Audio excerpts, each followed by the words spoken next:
Hamas کے رہنما یحییٰ سنوار کو اسرائیلی حملے میں ہلاک کرنے کا دعویٰ۔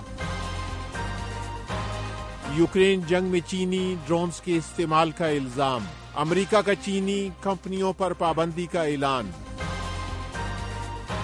برطانوی وزیر خارجہ کی بیجنگ میں چینی ہم منصب سے ملاقات۔ وائس آف امریکہ واشنگٹن سے اہم خبروں کے ساتھ محمد جلیل۔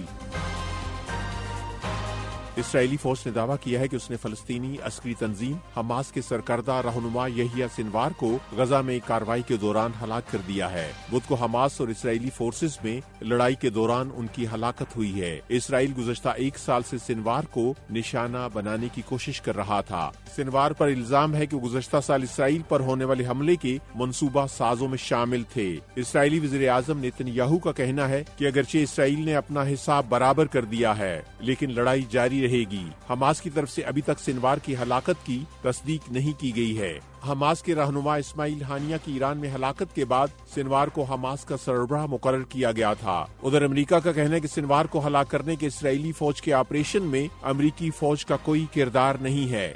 امریکہ نے ڈرون بنانے والی چینی کمپنیوں پر پابندی عائد کرنے کا اعلان کیا ہے جو ان کے بقول مبینہ طور پر یوکرین جنگ میں استعمال ہو رہے ہیں۔ امریکہ کے محکمہ خزانہ نے ان پابندیوں کا اعلان کرتے ہوئے کہا ہے کہ یہ ان چینی اداروں پر پہلی پابندیاں ہیں جو روسی کمپنیوں کے ساتھ مل کر مکمل ہتھیار بنا رہے ہیں۔ امریکہ کے محکمہ خارجہ کے ترجمان میتھیو ملر نے کہا کہ یہ پہلا موقع ہے کہ امریکہ نے پہلی بار چینی کمپنیوں کو ہتھیار تیار کرتے ہوئے دیکھا ہے جو روس جنگ میں استعمال کر رہا ہے۔ ترجمان نے کہا کہ یہ طرز عمل ناقابل قبول ہے اور اس کو روکنے کے لیے اقدامات کرنے کی ضرورت ہے۔ ادھر بیجنگ نے جمعے کو ان اقدامات پر سخت رد عمل ظاہر کرتے ہوئے کہا ہے کہ وہ چینی کمپنیوں پر یک طرفہ غیر قانونی پابندیوں کی سختی سے مخالفت کرتا ہے اور اس کے بقول وہ بے بنیاد الزامات اور دباؤ کو قبول نہیں کرے گا۔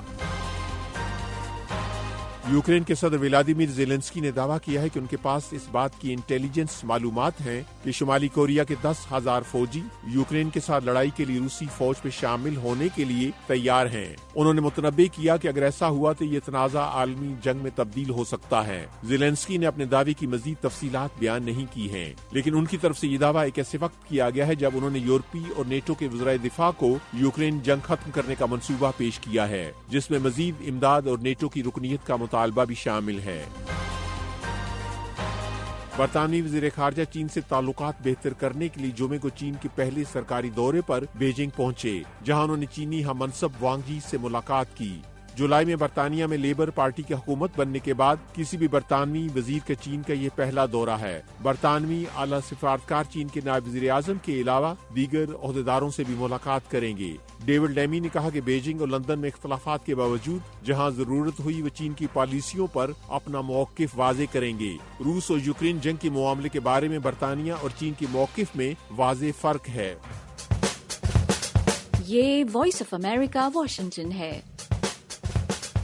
امریکہ میں ایک سابق بھارتی انٹیلیجنس آفیسر پر گزشتہ سال ایک سکھ علیحدگی پسند رہنما کے قتل کے ناکام منصوبے میں مبینہ طور پر ملوث ہونے کی بنا پر فرد جرم عائد کر دی گئی ہے۔ امریکی عہدیداروں کا کہنا ہے کہ گزشتہ برسوں میں بھارتی حکومت کے ملازم تھے جب سکھ رہنما کو نیو یارک میں قتل کرنے کی ناکام کوشش کی گئی۔ واشنگٹن نے الزام عائد کیا ہے کہ بھارتی ایجنٹ وکاس یادو سکھ علیحدگی پسند رہنما گرپتونت سنگھ کے قتل کی کوشش میں ملوث تھے جو امریکہ اور کینیڈا کی دوہری شہریت رکھتے ہیں۔ یادو اب بھی مفرور ہیں۔ امریکی تحقیقاتی ادارے FBI نے ان کی تلاش کے لیے پوسٹر بھی جاری کیا ہے۔ وائس آف امریکہ واشنگٹن کی اردو سروس سے خبروں کا یہ بلیٹن اب ختم ہوتا ہے۔ میں ہوں محمد جلیل اور ایڈیٹر تھی سارہ حسن۔